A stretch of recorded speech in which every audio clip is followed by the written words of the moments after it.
శ్రీ మహా శ్రీ విదురుల వారు చెప్పిన నీతి సుధలోని ఒక శ్లోకం. మహాలక్ష్మీదేవి చంచల స్వభావం గురించి విదురుల వారు చెప్పిన శ్లోకం. నా చాతి గుణవత్వేష నాత్యస్తం నిర్గుణేషు చ నైషా గుణాన్ కామయతే నైర్గుణ్యా నాను రజ్యతే ఉన్మత్తా గౌరివాంధ శ్రీహి క్వచితే వావతిష్టతే. నచాతి గుణవత్వేష నాత్యంతం నిర్గుణేషు చ నైషా గుణాన్ కామయతే నైర్గుణ్యానానురజ్యతే ఉన్మత్తా గౌరీవాంధ శ్రీహి క్వచితే వానతిష్టతే అని 7వ అధ్యాయం 64వ శ్లోకంలో చెప్పినటువంటిది. దీని భావము, శ్రీ మహాలక్ష్మీదేవి మిక్కిలి గుణవంతుల యందును బొత్తిగా గుణము లేని వారి యందును నిలవదు. ఆమెకు గుణములపై మక్కువ లేదు. గుణములు లేని కారణమున అనురాగమును లేదు.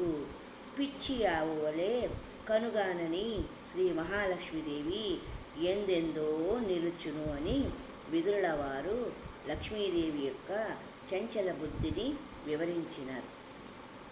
మిక్కిలి గుణవంతులంటే అత్యాశ లేనివారు, ధనమోహం వారికి ఉండదు, సత్య ధర్మ నిష్ఠాపరాయణులై ఉంటారు, లభించిన దానితోనే తృప్తి చెందుతారు.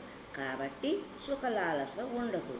శ్రీ మహాలక్ష్మీదేవి అనుగ్రహం కోసం ఎలాంటి ప్రయత్నము చెయ్యరు.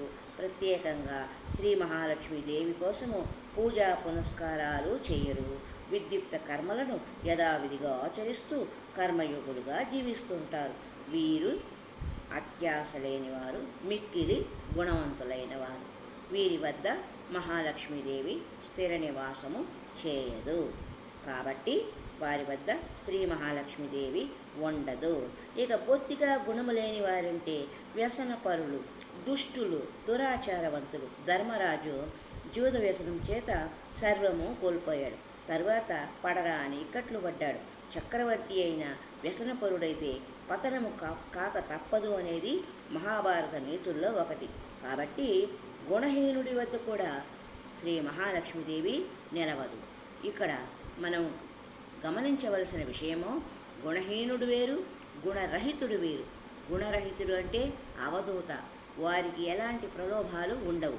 మహాలక్ష్మీదేవి గుణాలను ఆశ్రయించి ఉండదు. కాబట్టి గుణాలను ఆలంబనంగా కలిగి ఉండే అనురాగం కూడా శ్రీ మహాలక్ష్మీదేవికి ఎవరి మీద ఉండదు. ఆమె జగదంతరాత్మగా చెప్పబడే శ్రీమన్నారాయణుని ఆత్మ, హృదయ నివాసిని.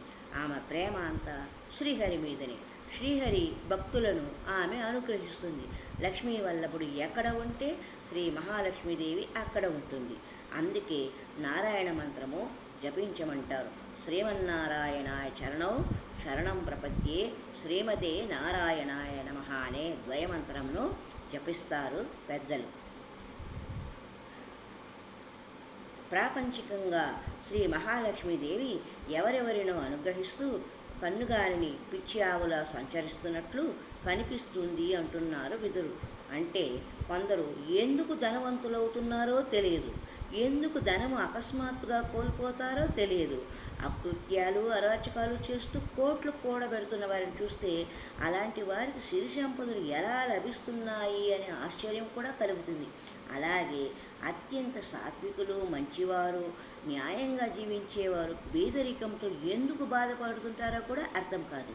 ఈ కారణం చేతనే శ్రీ మహాలక్ష్మీదేవిని కబోది ఆవు లాంటిది, అనగా కన్నులు లేని గుడ్డి ఆవు లాంటిదని, చిత్త చాంచల్యంతో వ్యవహరిస్తుందని విదురుల వారు ధృతరాష్ట్రునితో చెబుతున్నారు.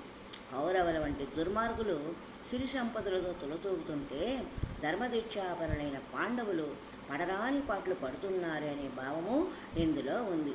విదురుడు లోకరీతిని సామాన్యంగా సమాజానికి, సర్వ మానవ జాతికి వర్తించేలాగా మధ్య మధ్య కౌరవ పాండవుల జీవితాలను అన్వయిస్తూ ధృతరాష్ట్రుని హెచ్చరిస్తూ సున్నితంగా మందలిస్తూ తన నీతి బోధను కొనసాగించారు. నీతి బోధ అమృతంతో సమానమైనది. స్వల్ప జీవిత కాలంలో సద్బోధలను ఆచరణగా మార్చుకోవాలి. కనీసం అందుకు నిజాయితీగా ప్రయత్నం చేయాలి. సహజంగా మనిషిలో ఉండే అలసత్వము, బద్ధకము, నిర్లక్ష్యము, అపనమ్మకం వంటి అవలక్షణాల వలన ఆచరణ కష్టసాధ్యమవుతుంది. అయినా పట్టుదలగా ప్రయత్నించి తీరాలి, అప్పుడే జీవన సాఫల్యం కలుగుతుంది అని విదురుల వారు తన సోదరులైన ధృతరాష్ట్రుల వారికి కౌరవుల యొక్క భవిష్యత్తును ఉద్దేశించి పాండవుల యొక్క శ్రేయస్సును కోరి పలికిన హితవాక్యములు. ఇదే విదురనీతి సుధలోని విశేషాంశములు. హరి ఓం తత్సత్.